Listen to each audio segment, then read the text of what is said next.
Olá, eu sou o professor José Carlos Barbieri, reitor do Centro Universitário Cidade Verde e presidente da ASSIM, Associação Comercial e Empresarial aqui de Maringá. Estamos iniciando mais um podcast Poder e Educação.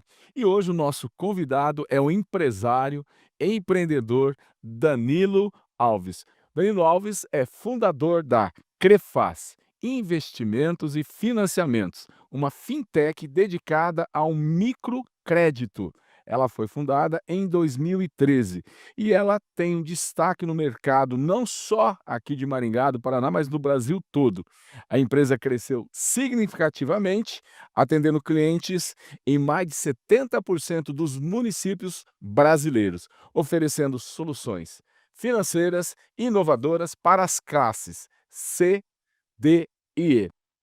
Em 2022, a Crefaz passou por uma reestruturação organizacional, na qual Danilo assumiu a posição de membro do conselho de sócios da empresa, contribuindo agora, claro, estrategicamente para o desenvolvimento contínuo da empresa.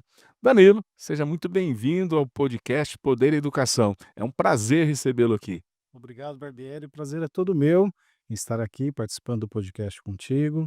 Confesso que é o primeiro, né? Eu, como disse, sou bastante reservado. A gente sempre está acostumado com o nosso ambiente corporativo, mas muito contente pelo convite e obrigado pela oportunidade de estar aqui e poder contar um pouco da nossa história, do nosso dia a dia, né?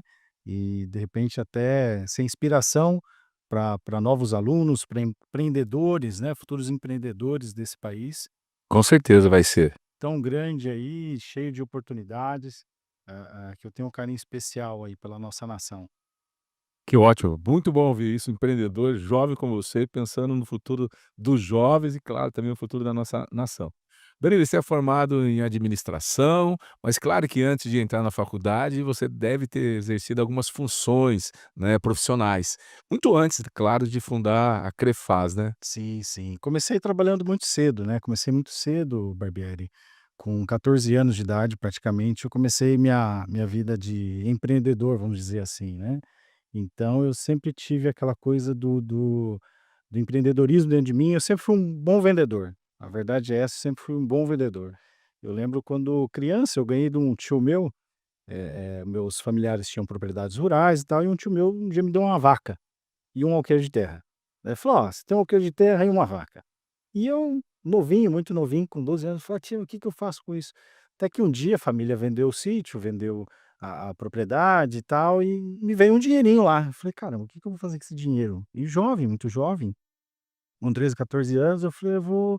Peguei, eu tenho muitos tios, né, e tias, minha família é muito grande, 16. Eu falei: "Tia, o que que você está fazendo com o teu dinheiro?". Falei: "Ah, eu comprei linha telefônica, eu vou alugar". Eu falei: "Então eu vou fazer isso". Comprei 2 linhas telefônicas, aluguei, e eu com 13 anos recebia 2 salários mínimos de uma linha telefônica alugada, né. E aí comecei a empreender, comecei a brincar de trocar cheque ali com amigos, né, já fazendo alguns financiamentos caseiros, né. Então isso vem lá comigo, essa área de estar no crédito, surgiu desde criança praticamente, né, de muito cedo, muito novo, né.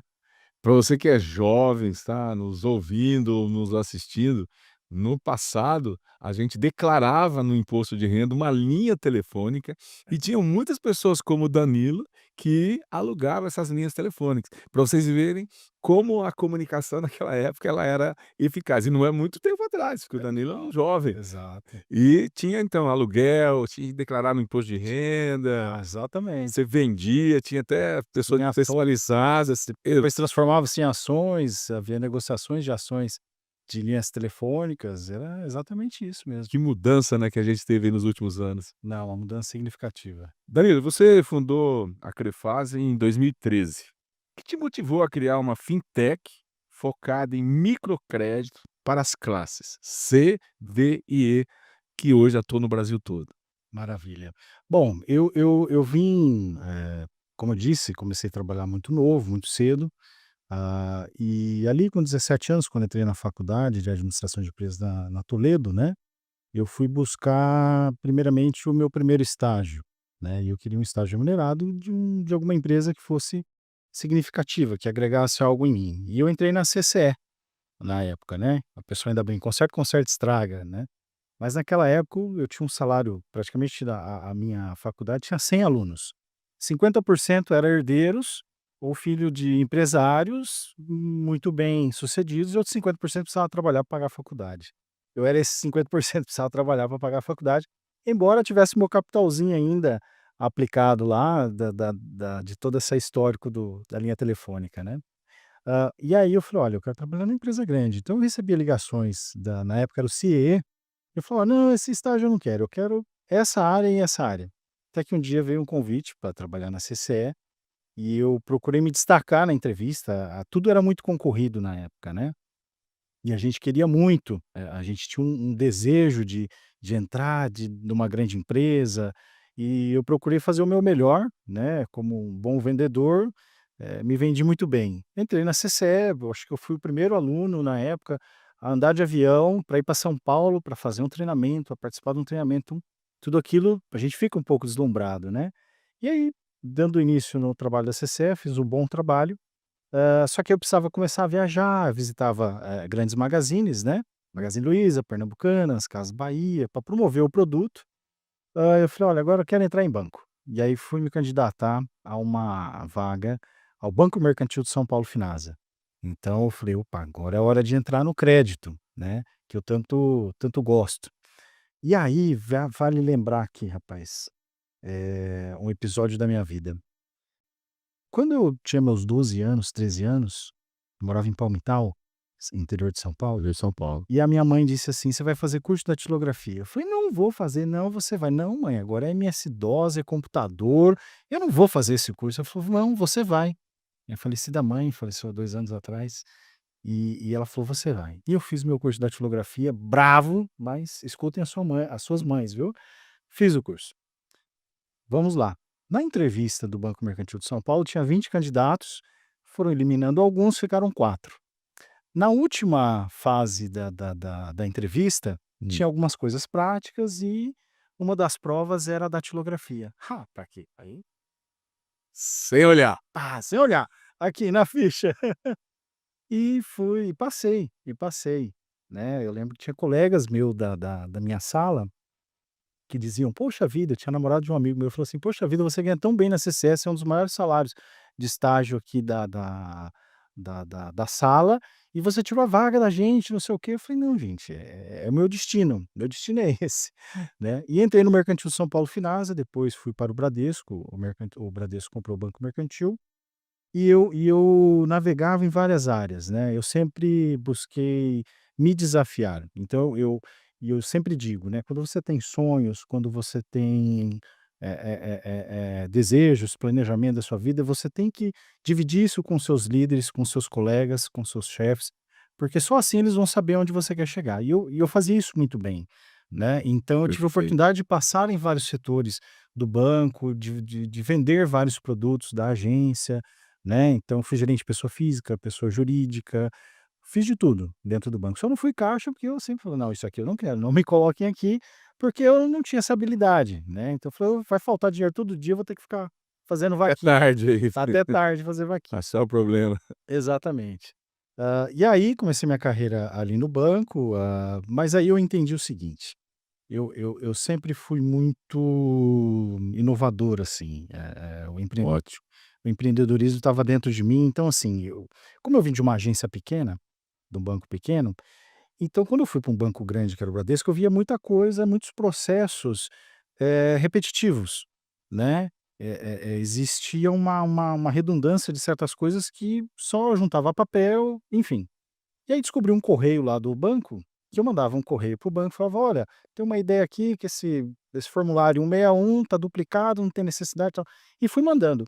E as ideias que eram aprovadas no banco, você recebia um troféuzinho e possivelmente aquela ideia poderia ser implantada, né, alterado algum processo. E eu comecei a receber um monte de troféuzinho. E aí o pessoal falou: "Mano, mas como assim, rapaz, esse troféuzinho e tal?". Eu lembro que um gerente meu dizia assim para mim, falou assim: "Eu tenho uma coisa para te dizer, isso aqui não é para você". Aí eu assustei, falei: "Meu Deus, vai me mandar embora". Falou: "Não, use o banco como um trampolim".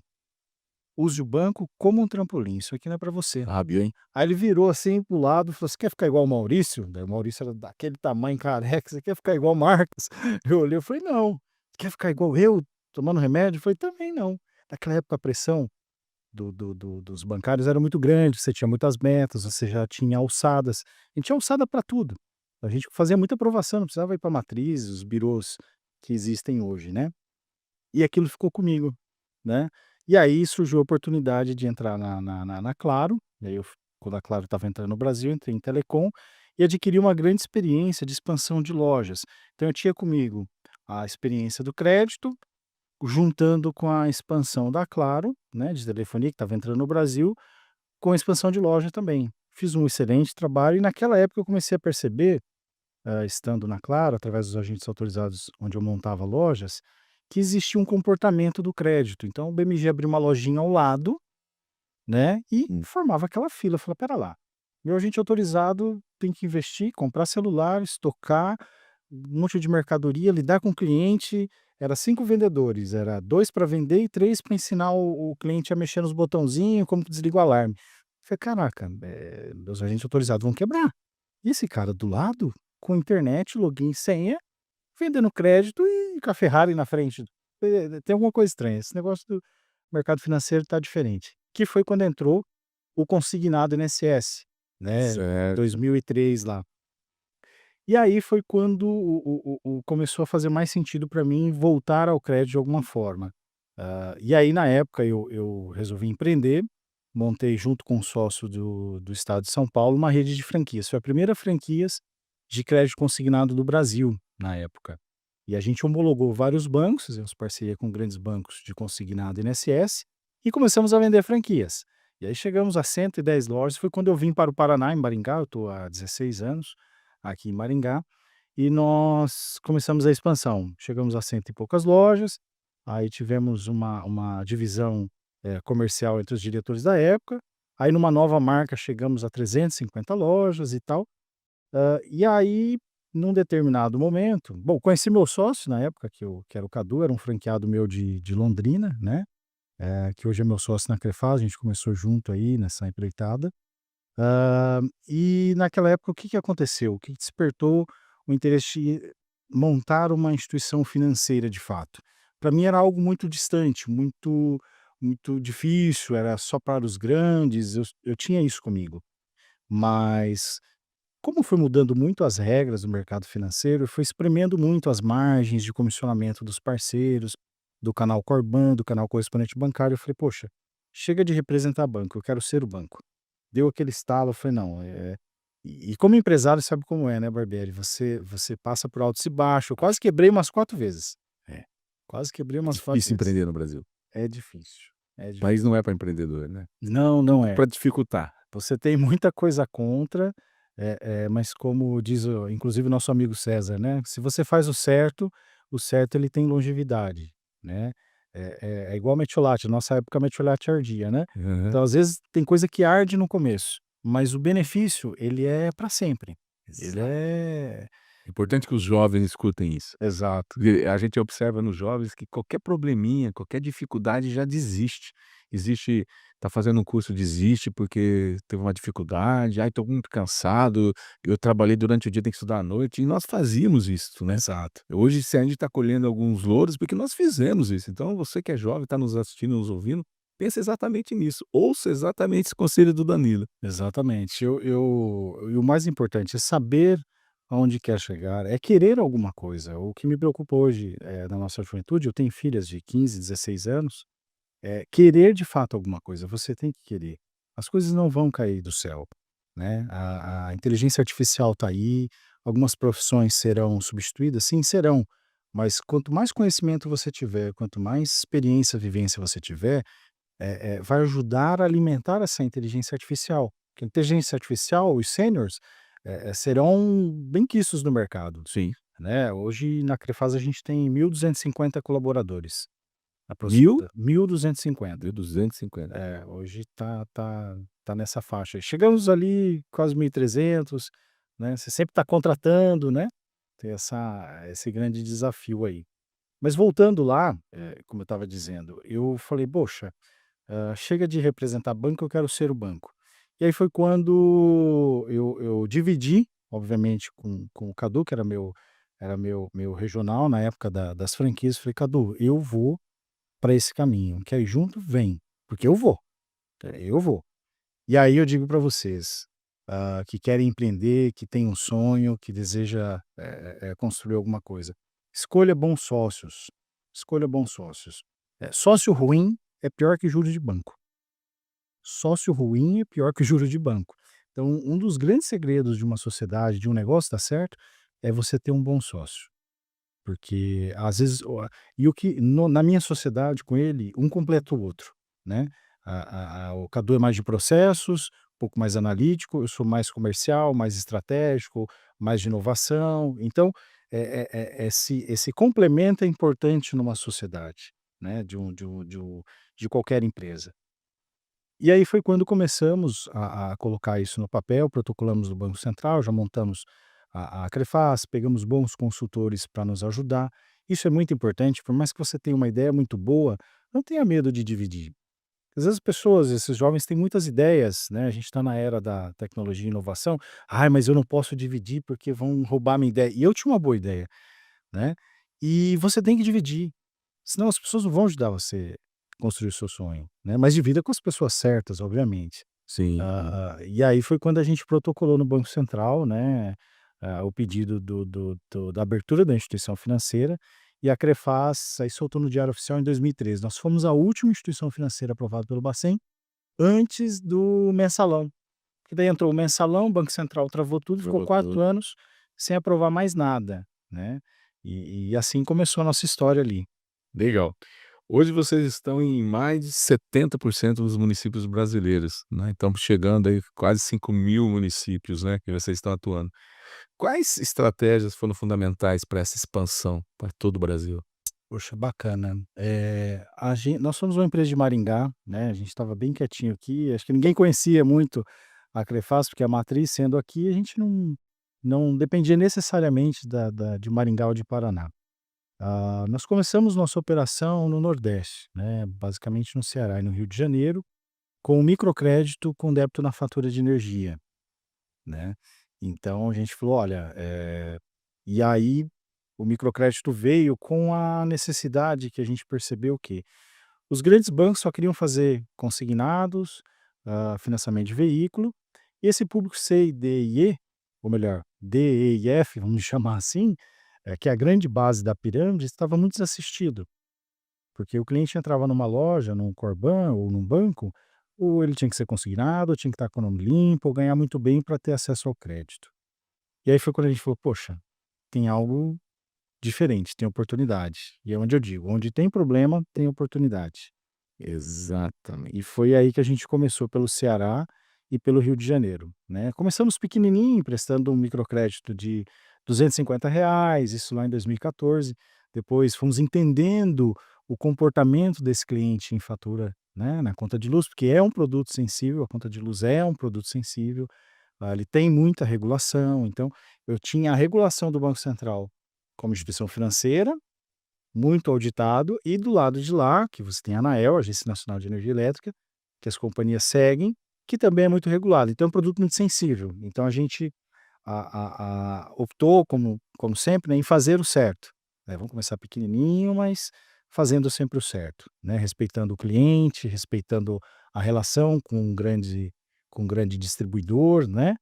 E aí, fazendo um bom trabalho, a gente conseguiu ganhar espaço em outras companhias Perfeito. de energia, e aí começamos a expandir, né. Que legal. Em 2022, Danilo, então não faz muito tempo, né, a empresa passou por uma reestruturação. E você saiu da operação e foi para o conselho de sócios, Sim. né. Nessa transição de funções, quais são as suas principais responsabilidades à frente de uma empresa que está crescendo, trabalha com microcrédito, está em 70% dos municípios do Brasil, né. Então, qual a responsabilidade do CEO Danilo hoje? Pois é, boa pergunta, viu, Barbieri. Quando você sai do dia a dia da operação, você começa a olhar a sua empresa de um jeito diferente. Você passa a olhar ela de um jeito diferente. Você sai do furacão. Você sai do furacão, porque quando você está no dia a dia da operação, você está ali, equipe, departamentos, pessoas, expansão, tesouraria, TI, é aquele turbilhão. E às vezes você não consegue olhar de fato o que está acontecendo no mercado em si, Concordo. né. Eu acho assim, eu acho que fez muito bem quando concentrado na operação, a gente não se preocupava muito com o concorrente. Eu acho que se cabe aqui um conselho para quem está empreendendo, quer começar, foque realmente no seu negócio, entenda que você vai entregar o melhor produto ou a melhor solução para o seu cliente, foque de fato no cliente, nas pessoas envolvidas pra, que vão receber o teu produto ou ter o seu produto na mão.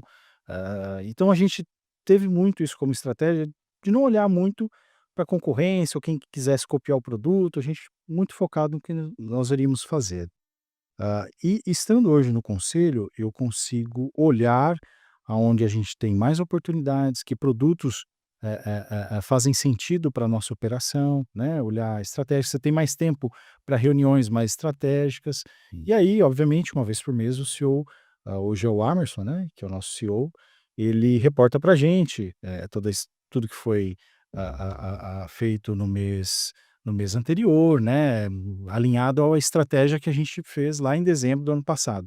Então, em dezembro do ano passado, a gente faz todo um planejamento para o ano seguinte e o CEO vai seguindo todo esse plano aí, né, e metas. E essa meta, quando a gente fala em metas, toda equipe ela tem que estar sabendo para onde a empresa está caminhando. E uma vez por ano a gente faz o metas, né, metas com Z. No final de janeiro a gente traz toda a equipe comercial para Maringá, de todos os estados, e olha pessoal, nosso ano foi assim, no passado fomos assim, atingimos essas metas, essa aqui, agora o ano seguinte é essa. Então, o time tem que estar sempre, empenhado, comprometido e ciente dos números, né. Joia. Danilo, quais foram os maiores desafios da Crefaz durante a pandemia?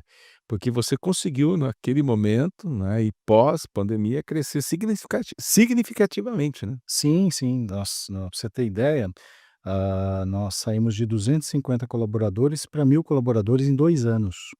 Foi um crescimento, assim, gigantesco. O primeiro papel nosso foi, quando iniciou a pandemia, a gente se juntou. O que que dá para cortar? Menos pessoas. Dá para cortar isso. Tem um sisteminha de consulta do cliente, SMS, corta. Tem uma despesinha do não sei o quê, corta.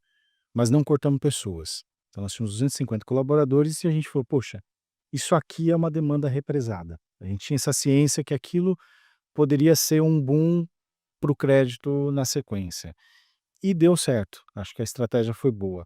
Uma outra coisa que nos ajudou com estratégia é que nós já tínhamos o aplicativo, o app, como ferramenta de trabalho das nossas lojas próprias, que hoje são 110 lojas próprias, e praticamente 14.000 correspondentes bancários. 8.000 correspondentes digitam propostas mensalmente hoje na Crefaz. Então a gente tinha um app pronto, então 97% até então, fazia os contratos manuais, o cliente assinava o papel, assinava o contratinho ali, era impresso. Então você imagina a logística, correio, tudo para chegar esses físicos para nós. E 3% só usava o app, e aí isso se inverteu. Porque a hora que chegou a pandemia, todo mundo falou: quais são os bancos que têm aplicativo para trabalhar?", né. E aí, outros bancos estavam muito atrás. Eu lembro que na época o Santander e a Crefaz foram os primeiros a protocolar na CVM, a certificar a nossa CCB lá na CETIP e ter o app. Então a gente saiu na frente nesse sentido, né. Perfeito. Danilo, o mercado de microcrédito, você foi pioneiro, né, é altamente competitivo. Mas o que faz hoje a Crefaz se diferenciar nesse mercado?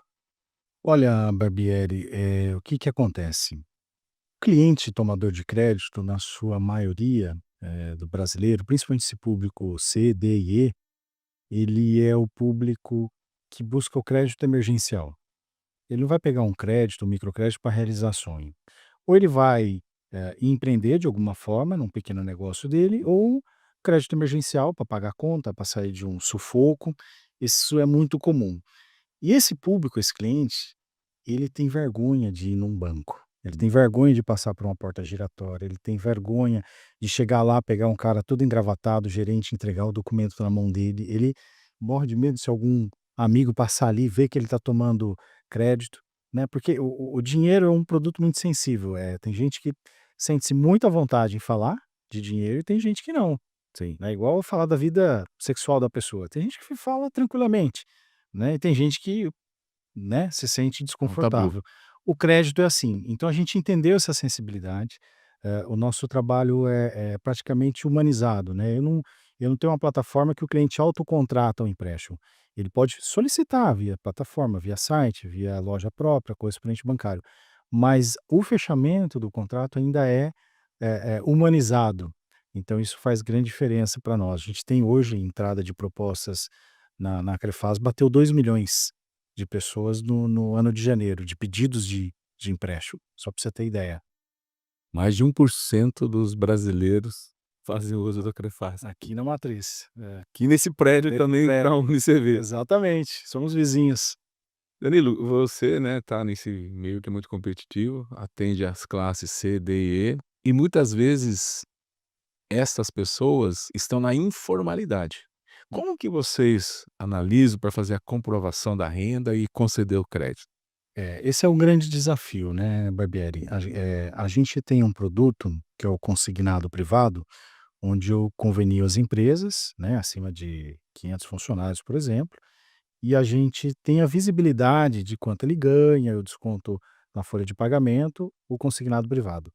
Na sua grande maioria, o que é 80% da minha produção, é esse cliente que é autônomo, ou que ele é um assalariado, mas eu não consigo ter a visibilidade do que ele ganha de fato, né. A gente conta com alguns birôs hoje de mercado que nos ajuda com uma renda presumida. Então isso nos dá um como que se diz? Um cheiro do que ele ganha aproximadamente, mas ainda é um grande desafio.